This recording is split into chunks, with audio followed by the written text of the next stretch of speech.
Hi dears, welcome back to Charan's lobby. இன்றைக்கி நம்ம சேனலில் சூப்பராக ஒரு கொத்தமல்லி சட்னி எப்படி செய்கிறதுன்னு பார்க்கலாம். கொத்தமல்லி தொகையல், மல்லி சட்னி, க்ரீன் சட்னி எந்த மாதிரி வேணாலும் சொல்லலாம். இந்த கொத்தமல்லி சட்னி இட்லி, தோசை, சப்பாத்தி கூடையெல்லாம் ரொம்ப சூப்பராக இருக்கும். இன்னும் சூப்பராக சொல்லணும்னா சூடான சாதத்தில் இந்த கொத்தமல்லி சட்னி கொஞ்சமாக நல்லெண்ணெய் ஊற்றி பரட்டி சாப்பிட்டோம்னா வேறு லெவலில் இருக்கும். எப்படி செய்கிறதுன்னு நம்ம வீடியோக்குள்ளே போய் பார்க்கலாம். அதுக்கு முன்னாடி இதான் நம்ம சேனலுக்கு நீங்கள் ஃபஸ்ட் டைம் வரீங்கன்னா சப்ஸ்கிரைப் பண்ண மறக்காதீங்க and give me your valuable feedback. வாங்க வீடியோக்குள்ளே போகலாம். அடுப்பை ஆன் பண்ணிவிட்டு அகலமான கடாயை வச்சுக்கலாம். தென் இதில் 2 டீஸ்பூன் அளவுக்கு நல்லெண்ணெய் எடுத்துக்கிறேன். நல்லெண்ணெயில் செஞ்சோம்னா ரொம்ப நல்லாயிருக்கும், அதனால நல்லெண்ணெய் எடுத்துக்கிறேன். அடுத்ததான் இதில் 2 டீஸ்பூன் அளவுக்கு கடலைப்பருப்பு எடுத்துக்கலாம். பருப்பு ஐட்டம்லாம் லோ ஃப்ளேம்லேயே வச்சே நம்ம ஃப்ரை பண்ணி எடுத்துக்கலாம். ஹை ஃப்ளேம் வச்சோம்னா சீக்கிரம் கரைஞ்சிடும். அடுத்ததான் இதில் 1 டீஸ்பூன் அளவுக்கு உளுந்தை விட கடலைப்பருப்பு கொஞ்சம் அதிகமாக இருக்கட்டும். அதையும் நல்லா லோ ஃப்ளேம்லேயே வதக்கிக்கலாம். அடுத்ததான் இதில் 2 வரமிளகா ஆட் பண்ணிக்கலாம்.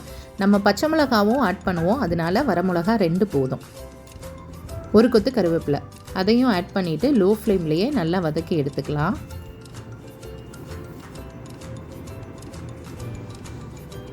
அப்புறமா இதில் 1 நெல்லிக்காய் சைஸ் அளவுக்கு புளி எடுத்துக்கிறேன். அதையும் நல்லா வதக்கிடலாம். ஓரளவு நல்லா ரோஸ்ட் ஆகி வந்ததுக்கு அப்புறமா ஒரு 3 சில்லு போல் தேங்காய் குட்டி குட்டியாக கட் பண்ணி வச்சுருக்கேன். அதுவும் ஆட் பண்ணி அந்த எண்ணெயிலே நல்லா வறுத்துடலாம். தேங்காய் இந்த மாதிரி வதக்கி ஆட் பண்ணோம் அப்படின்னம்னா சட்னி ரொம்ப டேஸ்ட்டாக இருக்கும், அவ்வளோ சீக்கிரம் கெட்டும் போயிடாது. இது நல்லா ஆற வச்சுட்டு ஒரு சுற்று மட்டும் சுற்றி எடுத்துகிட்டு வந்துடலாம். ரொம்ப ஃபைனாக அரைக்க வேண்டாம். அடுத்ததாக அதே வடைச்சட்டியில் ஒரு 5 போல் பச்சை மிளகாய் ஆட் பண்ணிக்கிறேன். இந்த பச்சை மிளகாய் காரம் கம்மியாக தான் இருக்கும், அதனால நான் 5 ஆட் பண்ணுறேன். உங்கள் காரத்துக்கு தகுந்த மாதிரி கூட்டவோ குறைக்கவோ செஞ்சுக்கலாம். கொஞ்சமாக மறுபடியும் எண்ணெய் ஆட் பண்ணி நல்லா வறுத்துக்கலாம். தென் இதில் ஒரு துண்டு இஞ்சி, 4 போல் பூண்டு அதையும் வதக்கிடலாம். 10 போல் சின்ன வெங்காயம் ஆட் பண்ணுறேன். அதையுமே நல்லா வதக்கிடலாம். சின்ன வெங்காயம் இல்லை அப்படின்னா ஒரு 2 மீடியம் சைஸ் பெரிய வெங்காயத்தை நீளவாக்கில் கட் பண்ணி ஆட் பண்ணிக்கலாம். வெங்காயம் ஓரளவு வதங்கினதுக்கப்புறமா கொத்தமல்லி ஆட் பண்ணுறேன். 1 கட்டு கொத்தமல்லி நல்லா வாஷ் பண்ணிவிட்டு குட்டி குட்டியாக கட் பண்ணி வச்சுருக்கேன். ஆட் பண்ணிக்கலாம். கொத்தமல்லி ரொம்ப வதக்கணும்னு அவசியம் இல்லை. ரொம்ப வதக்கணும் அப்படின்னம்னா நம்மளுக்கு அந்த க்ரீன் கலர் கரெக்டாக வராது.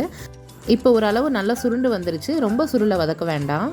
இந்த அளவுக்கு வந்ததுக்கு அப்புறமா இது நல்லா ஆற வச்சுட்டு ஆல்ரெடி நம்ம தேங்காய் பருப்பு போட்டு அரைச்சி வச்சுருக்கோம் இல்லையா, அதில் இதை கலந்து தேவையான அளவு பதத்துக்கு குறகுறப்பாவோ இல்லை மையவோ அரைச்சி எடுத்துக்கலாம். தேவையான அளவுக்கு தண்ணி, உப்பெல்லாம் ஆட் பண்ணிவிட்டு அரைக்கணும். நமக்கு இது துவையல் மாதிரி வேணும் அப்படின்னம்னா கொஞ்சம் குறகுறப்பாக அரைச்சிக்கோங்க. இட்லி தோசைக்கு சட்னி டைப்பில் வேணும் அப்படின்னம்னா நல்லா மையம் அரைச்சி எடுத்து யூஸ் பண்ணிக்கலாம். நான் இன்றைக்கி இட்லிக்கு தான் இது செய்கிறேன், அதனால் நான் சட்னி டைப்பில் தான் அரைச்சிருக்கேன். இப்போ இதை தாளிச்சிடலாம். ஒரு வடைச்சட்டியில் கொஞ்சமாக நல்லெண்ணெய் எடுத்துகிட்டு ஃபஸ்ட்டு கடுகு ஆட் பண்ணுறேன்.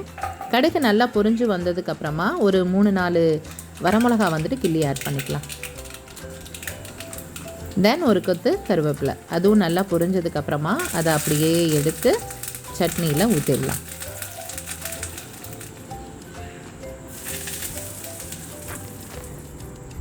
அவ்வளோதான், நம்மளோட கொத்தமல்லி சட்னி சூப்பராக ரெடி ஆகிடுச்சு.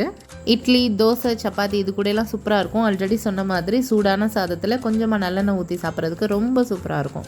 கண்டிப்பாக நீங்களும் ட்ரை பண்ணி பாருங்கள். ட்ரை பண்ணி பார்த்துட்டு எப்படி இருந்துச்சு அப்படின்னு என்னோடய கமெண்ட் செக்ஷனில் சொல்லுங்கள். இந்த வீடியோ உங்களுக்கு பிடிச்சிருந்துச்சுன்னா லைக் பண்ணுங்கள், கமெண்ட் பண்ணுங்கள், நம்ம சேனலை சப்ஸ்கிரைப் பண்ணுங்கள். மறக்காமல் உங்கள் ஃபேமிலி அண்ட் ஃப்ரெண்ட்ஸ்க்கு இந்த வீடியோவை ஷேர் பண்ணுங்கள். தேங்க்ஸ் ஃபார் வாட்சிங்.